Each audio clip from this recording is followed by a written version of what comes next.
Welcome to one news. आज की जो स्टोरी हम कवर करने जा रहे हैं इसके अंदर भारत के लिए एक खुशखबरी भी है और लंबे समय के अंदर भारत के लिए ट्रेड में एक बहुत बड़े नुकसान की भी खबर आती है। तो सबसे पहले अगर हम बात करें इस स्टोरी के अंदर हम कवर करने वाले हैं इज़राइल और हमास के बीच में जो अभी कॉन्फ्लिक्ट चल रहा है उसके कारण किस तरीके के जो है वो हालात बनने वाले हैं भविष्य के अंदर। तो इसके अंदर सबसे पहले तो आप ये जानिए कि जो मेजर कंपनीज हैं लाइक माइक्रोसॉफ्ट, गूगल, ऐसे टेक जाइंट्स कहीं ना कहीं भारत, यूएई ऐसे देशों को अपना नेक्स्ट डेस्टिनेशन देख रहे हैं जैसे हालात वहाँ पे बनते जा रहे हैं। तो इन सब की बात करने से पहले हम बात करेंगे कि एक्चुअल के अंदर वॉर जो है वो कितना ज़्यादा डिस्ट्रॉय करती कंट्रीज़ को और इससे इसराइल को क्या नुकसान होने वाला है। तो सबसे पहली चीज़ समझिए कि कंट्रीज़ को अगर एग्जांपल से समझाएं इसराइल पैलेस्टीन के युद्ध से, कि इनसे सबसे पहले तो वहाँ का समाज, कम्युनिटी, वहाँ के लोग, फैमिलीज़ जो होती है वो पूरी तरीके से डिस्टर्ब हो जाती हैं। डेवलपमेंट चाहे वो सोशल हो, इकोनॉमिक हो, उसका पूरा फैब्रिक जो है वो नेशन के अंदर बिगड़ जाता है। किसी भी तरीके से जो डेवलपमेंट का सिस्टम है अप एंड डाउन हो जाता है और वो इस टॉपिक के अंदर हम आगे बात करेंगे किस तरीके से इसराइल के अंदर आज के समय पे हो रहा है। इसके लॉन्ग टर्म इफ़ेक्ट्स की बात करें तो साइकोलॉजिकल और जो फिज़िकल है दोनों ही तरीके से जो है बहुत ज़्यादा चोट पहुंचती है, चाहे वो बच्चे हों चाहे अडल्ट्स हों, सभी को ही कहीं ना कहीं बहुत ज़्यादा झेलना पड़ता है क्योंकि युद्ध में लोगों के अपने परिजन मारे जाते हैं, उनका पर्सनल जो है बहुत ज़्यादा नुकसान होता है। तो इसी कारण से कहीं ना कहीं देशों को बर्बाद कर देते हैं युद्ध। ये आज इसराइल और फ़लस्तीन का युद्ध हमें बता रहा है। तो आइए टॉपिक के अंदर सबसे पहले हम जानते हैं कि फ़िलहाल की डेवलपमेंट्स के अंदर किस तरीके से भारत के लिए एक अपॉर्चुनिटी बन रही है जिससे कि वो अभी बहुत ज़्यादा फ़ायदा ले सकते हैं अगर टाइम पे एक्शन लें। तो इसराइल हमास की जो जो जंग जारी है इसके अंदर अभी सैकड़ों से भी ज़्यादा जाने जा चुकी हैं और हर दिन कोई ना कोई न्यूज़ आती रहती है कुछ ना कुछ बड़ी कार्रवाई की। और जिस तरीके की सिचुएशन बनी है इसकी वजह से ये जो लड़ाई है ये लंबी खिंच सकती है। और इसको देखते हुए जो बड़ी बड़ी टेक्नोलॉजीज़ की कंपनी है जो इसराइल के अंदर इस समय पे काम कर रही हैं वो अपने बिजनेस को शिफ्ट कर सकती हैं। देखिए ये शिफ्ट करने वाली जो पोजीशन है ये कहीं ना कहीं भारत के लिए एक बड़ी अपॉर्चुनिटी बन सकती है क्योंकि इसराइल के अंदर आज के समय पे Google, Microsoft, TCS, Wipro, Apple और भी बड़े सारे बड़े बड़े ब्रांड्स की जो है बड़ी आर&डी कंपनीज खुली हुई है। इसराइल एक ऐसी कंट्री के रूप में जाना जाता है जहां पर कि सॉफ्टवेयर डेवलपमेंट से लेके नए इक्विपमेंट्स और हार्डवेयर की आर&डी डिपार्टमेंट्स होते हैं जहां पर कि उनको बनाया जाता है, रिसर्च की जाती है। तो इन रिसर्च और डेवलपमेंट डिपार्टमेंट में 1 लाख से भी ज़्यादा लोग बाहर से आके काम करते हैं और लगभग 500 से भी ज़्यादा बाहर की कंपनियां जो यहाँ पे कार्यरत हैं इस समय इसराइल के अंदर। और इस युद्ध की वजह से जो ये संघर्ष हो रहा है दोनों के बीच में, हमास और इसराइल के बीच में, इसकी वजह से इनके कामकाज पर अच्छा खासा असर पड़ रहा है इस समय पे। इकोनॉमिक्स टाइम्स की एक रिपोर्ट के हिसाब से इसराइल और हमास के युद्ध की वजह से वहाँ पे हालात बहुत ज़्यादा बिगड़ते जा रहे हैं और जैसी कंडीशन अभी है उससे लग नहीं रहा है कि जल्दी ही ये लड़ाई थमने वाली है। और जो कंपनियां इस समय पे वहाँ पे काम कर रही हैं वो अपने कामकाज को समेट कर कहीं ना कहीं ऑप्शन देख रही हैं भारत में, मिडल ईस्ट में या ईस्टर्न यूरोप में, और यहाँ पे अपने काम को शिफ्ट करने की तैयारी कहीं ना कहीं इन्होंने कंपनियों ने कर दी है। टीसीएस और विप्रो जैसी भारतीय कंपनियां तो कहीं ना कहीं अपना काम समेट के भारत आएंगी ही। इसके अलावा इकोनॉमिक्स टाइम्स के जो रिपोर्ट है उसमें विशेषज्ञों के हवाले से ये भी बताया जा रहा है कि इनके जो दफ्तर वहाँ पे काम कर रहे हैं वो ऐसी जगह को अपने फोकस के अंदर रखे हुए हैं जिनका टाइम जोन जो है इसराइल से काफ़ी मिलता जुलता हो और पीसफुल हो, जहाँ पर कि रोज़ रोज़ ऐसे लड़ाई और इस तरह की जो घटनाएं हैं वो घटित ना होती हों। और इसके अंदर अगर हम बात करें तो बड़ी बड़ी कंपनियां जो हैं अपनी तकनीकी सेवाओं को प्रभावित होते हुए देख रही हैं क्योंकि लड़ाई के कारण इनके जो कर्मचारी हैं उनकी सिक्योरिटी भी कहीं ना कहीं अभी खतरे में पड़ी हो क्योंकि कहीं से भी मिसाइलें आती हैं और बड़े बड़े इनके शहर जो हैं इस समय पर तबाह हो रहे हैं। दोनों ही तरफ से युद्ध बड़े ज़ोरों से चल रहा है इस समय पे। और इसको देखते हुए अपने कर्मचारियों की सिक्योरिटी के लिए भी इसराइल के अंदर ये सभी कंपनियां कहीं ना कहीं चिंता के अंदर हैं। और सबसे बड़ी बात जिसने कि इस सारी बात में मेजर इम्पैक्ट डाला वो है इनके 3 लाख के से लेके 3,20,000 के आसपास में रिजर्व सैनिक हैं जो कि इन बड़ी टेक कंपनीज के अंदर टेक्नोलॉजी और R&D डिपार्टमेंट्स में काम करते हैं। इन सभी को युद्ध के लिए इजराइल ने वापस बुला लिया है।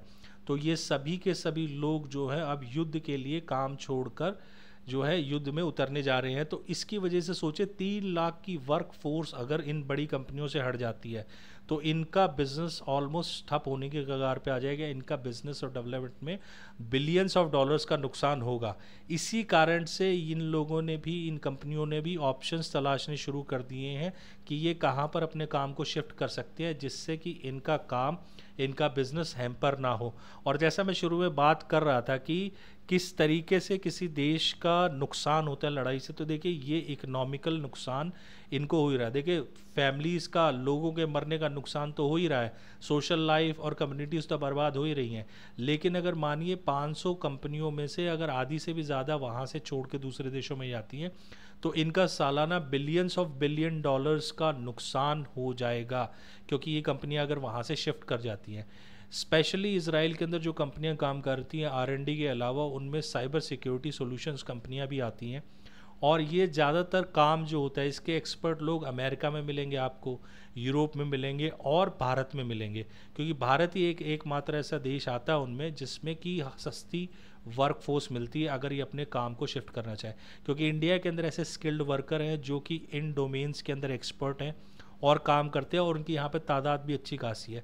तो इस समय पे अगर भारत की गवर्नमेंट सही एक्शन लेती है तो इन कंपनीज़ को भारत में लाना आसान हो जाएगा। और सोचिए 3-4 लाख इजराइल की वर्कफोर्स और 1 लाख से ज़्यादा लोग जो उनके वहाँ से काम करते हैं, तो अगर 3-4 लाख लोगों की जॉब्स इंडिया में क्रिएट होती हैं आके, तो इंडिया को इससे सालाना कई करोड़, हज़ार करोड़ डॉलर्स का फ़ायदा होने वाला है। मतलब मिलियन ट्रिलियन डॉलर्स के अंदर भी इसका फ़ायदा जाएगा। और अगर हम बात करें इस लड़ाई के कारण इन कंपनियों पे इस समय में इम्पैक्ट क्या पड़ रहा है, तो इसके अंदर अभी गूगल के CEO है जो सुंदर पिचाई, इन्होंने अभी 10 अक्टूबर को एक ट्वीट किया था जिसके अंदर उन्होंने चिंता जताई थी कि इनके 2000 से ज़्यादा कर्मचारी इस समय पे इजराइल में कार्यरत हैं और ये चिंतित हैं आज इजराइल की सिचुएशन को लेके। और इन्होंने अपनी पैनी नज़र बनाई हुई है सिचुएशन पे कि अगर किसी तरीके की से अगर इनके कर्मचारी असुरक्षित होते हैं वहाँ पे, तो ये शायद वहाँ से इनको निकाल लें। इसी तरीके से TCS के भी 250 से ज़्यादा कर्मचारी वहाँ पे कार्यरत हैं। विप्रो के 80 से ज़्यादा कर्मचारी कार्यरत हैं जो हिंदुस्तानी नागरिक हैं। इसके अलावा भी अलग अलग कंपनियां जो उनके भी बहुत सारे कर्मचारी वहाँ पे काम कर रहे हैं।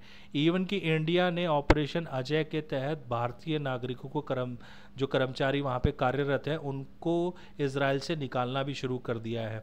हालांकि दूसरी अभी किसी देश ने इस तरह की कार्रवाई शुरू नहीं की है, लेकिन भारत ने ऑलरेडी ये स्टार्ट कर दिया है और करीबन 400-500 से ज़्यादा व्यक्तियों को वो भारत ला भी चुके हैं इस ऑपरेशन के तहत।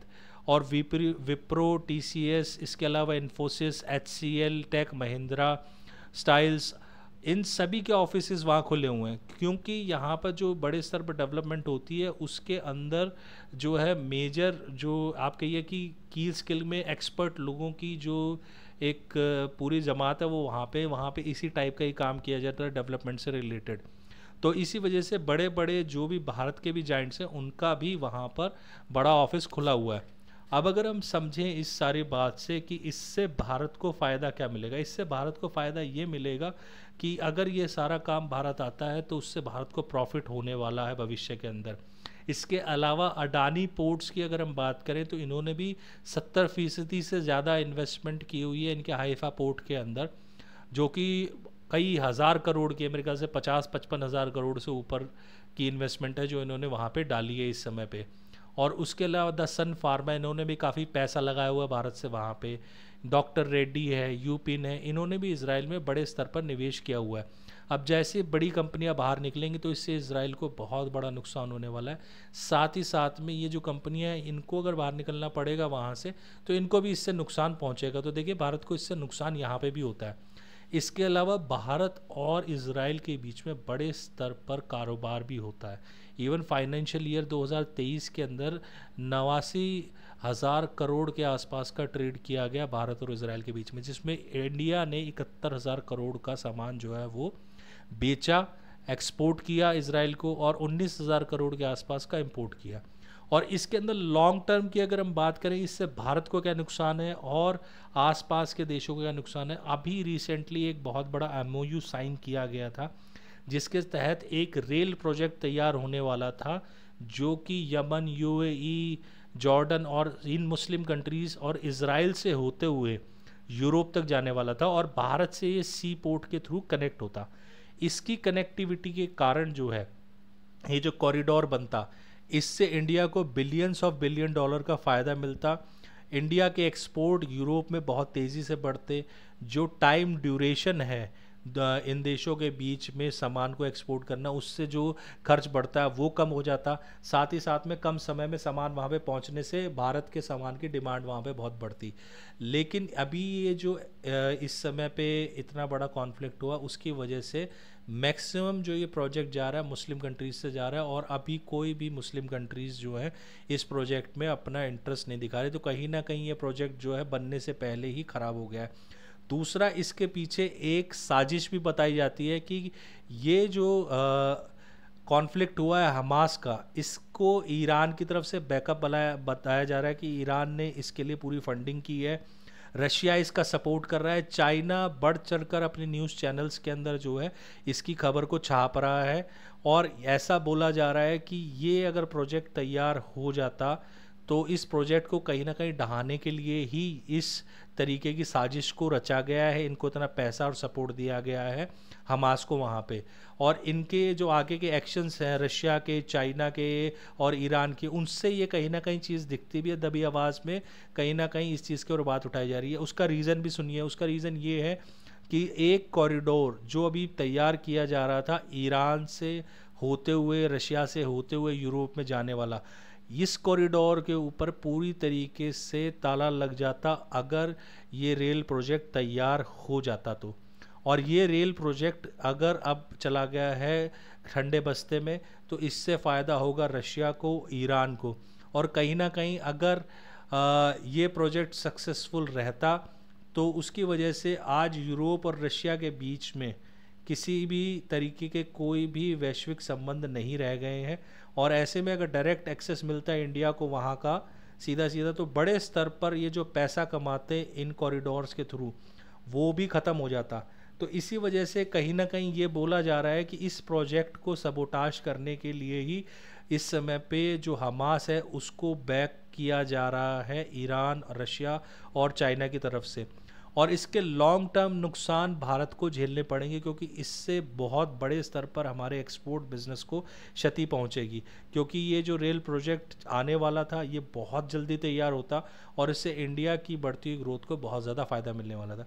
तो देखिए, कहीं ना कहीं आईटी कंपनीज़ को अगर इंडिया अपने पास खींच पाता है तो उससे यहाँ पे लाखों लोगों के लिए जॉब्स तो आएंगी ही, लेकिन लॉन्ग टर्म के अंदर ये जो प्रोजेक्ट गए हैं इससे इंडिया को बहुत बड़ा पैसे का भी और वैश्विक स्तर पर भी बहुत बड़ा नुकसान होने वाला है।